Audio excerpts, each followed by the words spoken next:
Welcome to Uma சமையல். நான் இன்றைக்கி பருப்பு பொடி பண்ண போகிறேன். அதுக்கு பருப்பு ஒரு 300 கிராம் எடுத்திருக்கேன். இது 200 கிராம். இது ஒரு 100 கிராம் 300 கிராம் எடுத்திருக்கேன். இதே சிம்மிலேயே வச்சு நல்லா கோல்டன் ப்ரௌன் கலருக்கு வரணும். பெருசாக வச்சா கருப்பு கருப்பாகிடும். சிம்மிலேயே வச்சு வறுத்துருக்கோம். இப்போ வாசனை வருது, பாதி செவந்துடுத்து. இன்னும் கொஞ்சம் ஒரு 10 நிமிஷம் வறுபடணும். அதுக்குள்ளேயும் இதுக்கு கொஞ்சம் மிளகு போடுறேன். இவ்வளோ போட்டால் போடும், ரொம்ப போட்டால் நெஞ்சு எரியும்.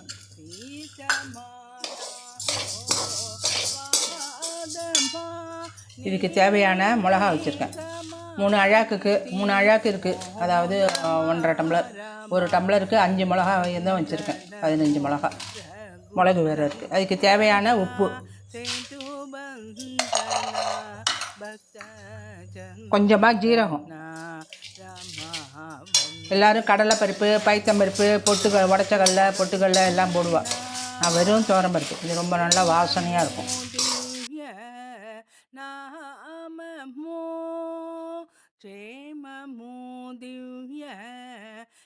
இப்போ நல்லா செவந்து வச்சுட்டு பாருங்க. இந்த ஸ்டேஜில் ஆஃப் பண்ணிடுறேன். இப்போ பெருங்காயம், இது சூட்லேயே பெருங்காயம் போட்டுரு. பெருங்காய பொடி கட்டி போட்டு அரைப்படலைன்னா யாருக்கான வாயில் வந்து நல்லா ஆறட்டும். ஆறினதும் அரைச்சப்புறம் காமிக்கிறேன். அடுப்பை ஆஃப் பண்ணிடுறேன்.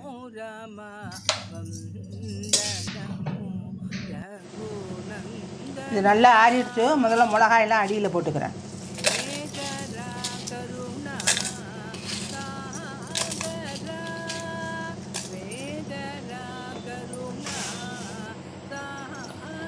இப்போ நல்லா நைஸாக அரைச்சிட்டு வரேன்.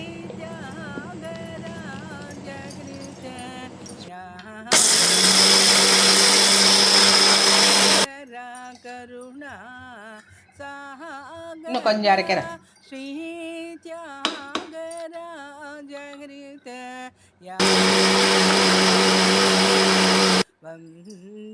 நல்லா நைஸாக எடுத்து பாருங்க. ரொம்ப மைதா மாவு மாதிரி வெண்ணையாக இருக்கக்கூடாது. அப்படி இருந்தாக்கா உங்களுக்கு சாதம் பசஞ்சு சாப்பிடும்போது தொண்டையில் ஈசிக்கணும். ஆக்குலெல்லாம் லைட்டாக கொஞ்சம் குறைன்னு இருக்கணும். இந்தமாரி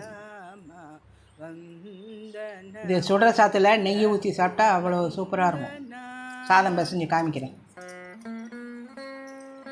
ஒரு பிளேட்டில் கொட்டி இப்படி ஆற வச்சுங்க. சுட சுட பாட்டில் பண்ணக்கூடாது. கொஞ்சம் ஆறின அப்புறம் ஈரம் இல்லாமல் ஏர்டைட் கண்டெய்னரில் ஸ்டோர் பண்ணி வச்சுடலாம்.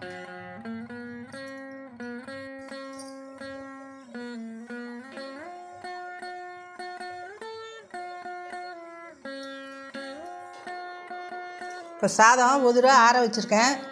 இப்போ பருப்பொடி சாதம் கலர்றேன்.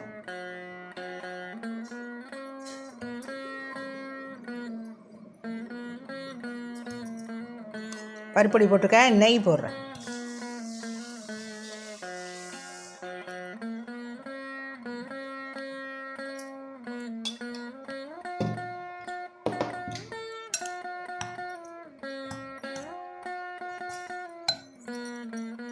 நெய் நல்லா இருக்கும். நல்லெண்ணெய் பிடிச்சவா நல்லெண்ணெய்லையும் விட்டு பசஞ்சிக்கலாம். இந்த பருப்பு பொடி பண்ணி வச்சுட்டேன்னா என்னைக்கான சாம்பார், ரசம், குழம்புலாம் ஒன்றும் பண்ண முடியல அப்படின்னாக்கா இதை போட்டு சாப்பிட்டு தயிர் சாதம் சாப்பிட்டாங்க சூப்பராக இருக்கும். பருப்பொடி சாதம் ரெடி.